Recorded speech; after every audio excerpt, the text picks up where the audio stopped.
তাৰ কাৰণে মাছ কেইপিচ এনেদৰে নিমখ হালধি সানি লৈছোঁ।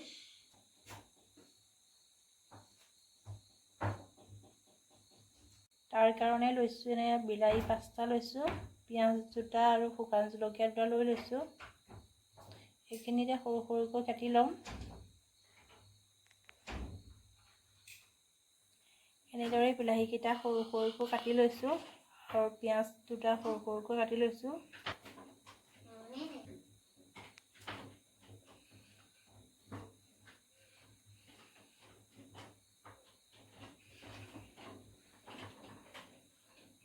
এখন কেৰাহীত এনেদৰে তেল গৰম কৰি মাছখিনি ভাজি ল'ম। তেলখিনি গৰম হৈ গৈছে, এতিয়া মাছ কেইপিচ দি ভাজি ল'ম।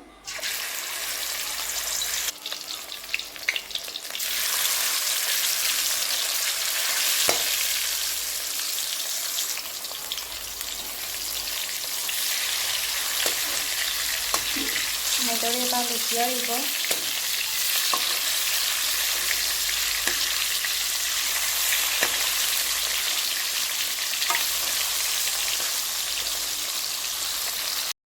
মাছ কেইপিচ ভজা হৈ গৈছে, এতিয়া এখন প্লেটত এনেদৰে কাঢ়ি ল'ম।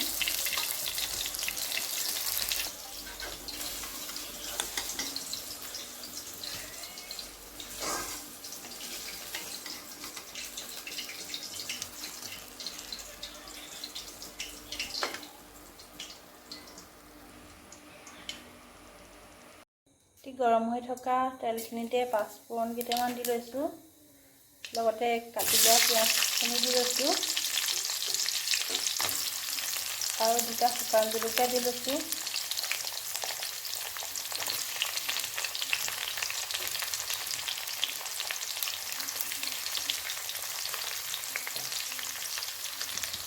এতিয়া পিঁয়াজখিনি অকণমান ৰঙচুৱা কৰি ভাজি ল'ম।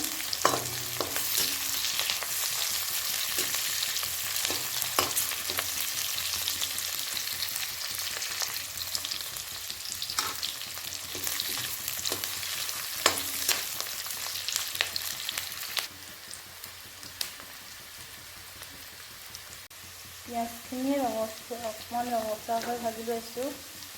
এতিয়া সৰু সৰুকৈ কাটি লোৱা বিলাহীখিনি দি লৈছোঁ, লগতে জোখমতে নিমখ আৰু হালধিখিনি দি লৈছোঁ।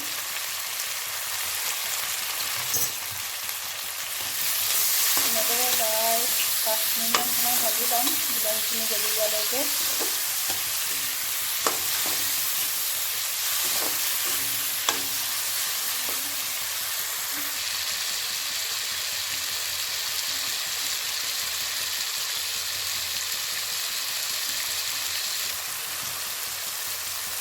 এনেদৰে 2-এবাৰ লৰাই ভাজি ল'ম।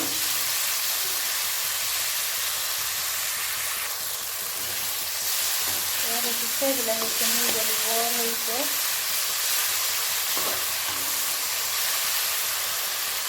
এনেদৰে ভালদৰে গলি যোৱালৈ ভাজি ল'ম। বিলাহীখিনি সম্পূৰ্ণকৈ গলি গৈছে। এতিয়া উতলাই ৰখা পানীখিনি দি ল'ম তাত।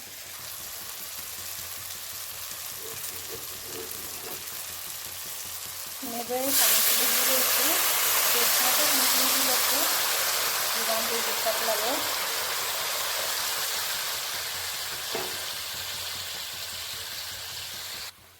পানীখিনি দি 5 মিনিটমান সময় উতল আহিবলৈ দিম।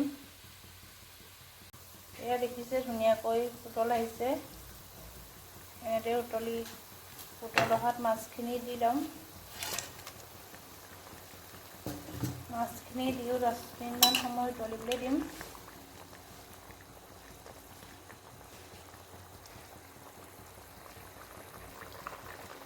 এনেদৰে ভাজি লোৱা মাছ কেইপিচ দি উতল আহিবলৈ থাকি ল'ম।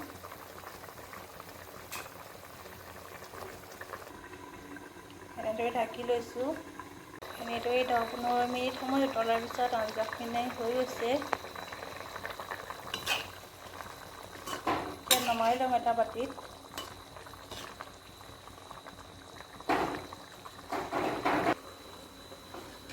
এনেদৰে আপোনালোকেও বনাই খাব বিলাহী আৰু মাছৰ টেঙা আঞ্জা।